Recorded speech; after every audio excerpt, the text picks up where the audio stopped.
Give me your number one signing of the 2024 offseason. This might surprise people, and it also might not surprise people at all. It's Mitch Garver going to the Mariners. This was a 2-year, $24 million deal with a mutual option for 2026. Wearing the Mariners hat, a little bit biased, but I do really like this signing, I think regardless of my bias. The big risk with Garver is obviously his health. He's only played 209 regular season games since 2021, which is, averages out to about 70 games a year. And it's not just limited to one thing injury-wise. If you look through his injury history for the things he's missed time for, you'll see ankle, back, groin, back, arm, COVID, arm, knee. So not a great array of injuries to have. And I think part of that is because Garver is still trying to play through all this as a catcher. But by all accounts, it seems like the Mariners aren't going to use him much, if at all, as a catcher this year, which makes sense because they already have that workhorse catcher in Cal Raleigh. So if anything, Garver is going to be their third catcher, maybe a couple games at first base, but he's largely just going to be DHing for them, which should mitigate a lot of these health concerns. And the Mariners aren't one of those teams that have another guy that you have to pencil in at that DH spot like the Dodgers have with Shohei, or like whoever JD Martinez goes to. So they can pretty much just hand that role over to Garver, which I love because when he's on the field, his production at the plate is unreal. He's put together just some unbelievable stretches at the plate. We look back to 2019, which of course was that juice ball year, but Garver hit 31 home runs in 359 plate appearances and had a 155 WRC plus, which is league adjusted. So that's taking into account those inflated juice ball numbers. And he was still 55% better than the average hitter.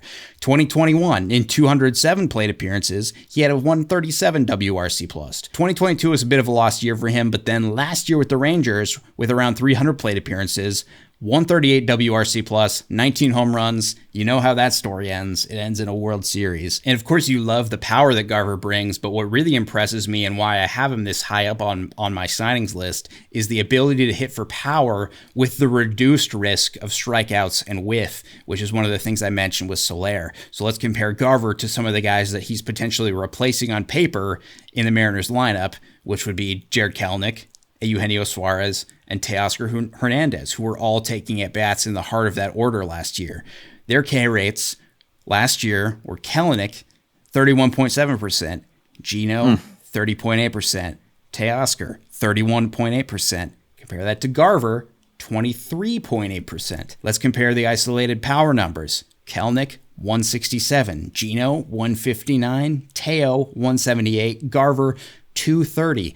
And when you look at the slugging, the weighted on base average, and the expected weighted on base average between all these guys, it shows similar disparities there. So with Garver, you're effectively replacing one of those guys who's hitting in the heart of your order with more power, fewer strikeouts, and more walks for only $12 million a year.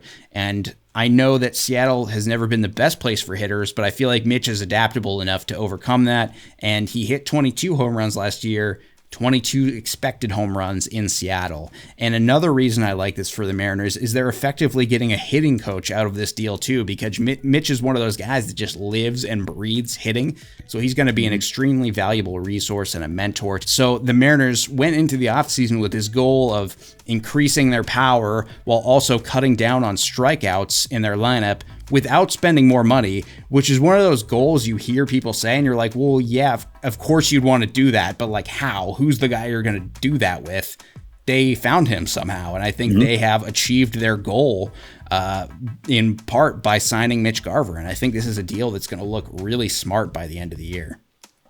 Yeah, 100%, Taylor. And I think Garver is so valuable, not only because of all the on-field stuff that you brought, but just for that cachet going into the Mariners clubhouse. Like, dude, I just won a World Series. Like, I was just in your division, and I just won a World Series. And he had some obviously huge moments in the playoffs as well. He had some great moments, in the ALCS. He had some great moments in the ALDS as well versus Baltimore. He had a grand slam against Baltimore in that ALDS. So, yeah, he's a huge piece for the Seattle Mariners. And like you said, they needed to cut down on the strikeouts while adding more power. And yeah, there's not many players like that exist, So